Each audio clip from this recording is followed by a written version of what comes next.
G'day YouTube viewer, g'day bikers. I continue to get a lot of comments on my GB350 videos on the differences between it and the GB350S model now available in Europe.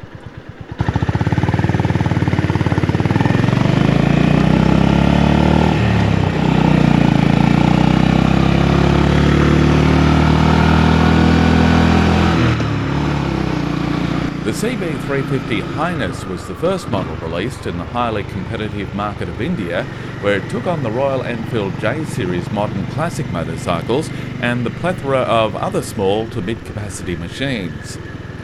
While designed in Japan, it was assembled in India, although I'm not sure where all the components were made.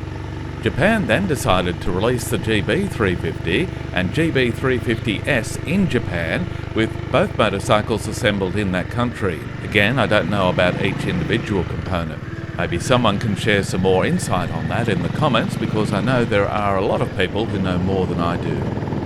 So I'll just share the differences I have observed or been told about. The S model is designed to be the more sporty version.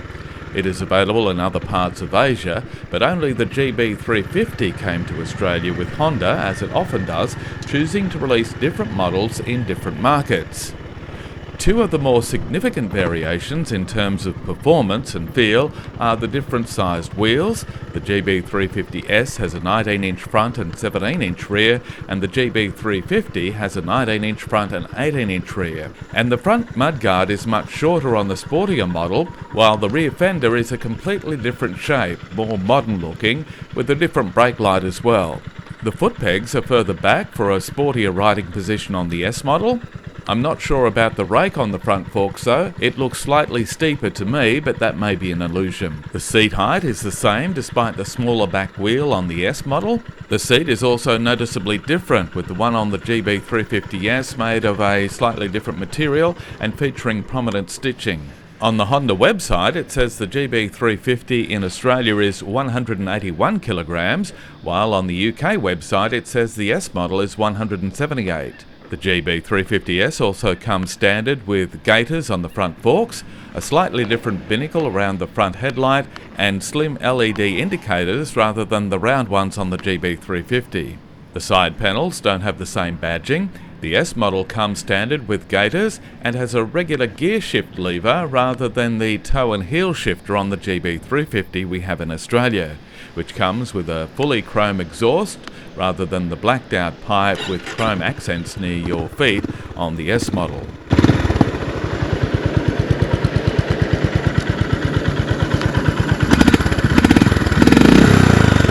I think I like the exhaust, mudguards and indicators more on the GB350 and the seat and gaiters on the GB350S. What do you think? The colours are also different, with the GB350 coming in matte black, blue and white, and the GB350S a mud grey, gunmetal black metallic and puco or pucho blue, not sure how to pronounce that. Of course, the GB350C is the latest, more classic looking variant released in Japan and other parts of Asia, including Australia, but we don't get the GB350S.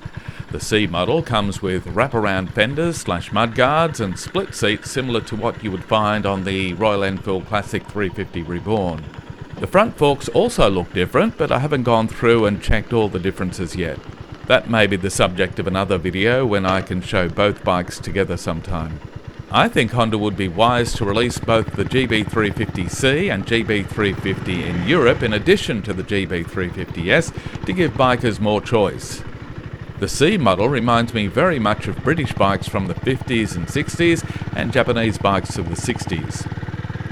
Would love to hear your thoughts and observations about differences between each model and where they should be available, and which one you think the GB500 should look most like if and when that is announced and unveiled. I know I'm crossing my fingers for a big reveal at EICMA this year. In the meantime, thanks for watching. Please give me a little boost by giving this video a thumbs up if you enjoyed it or liked the content. And if you'd like to be alerted to future videos I post, please consider subscribing to the channel. Have a great day and happy motorcycling.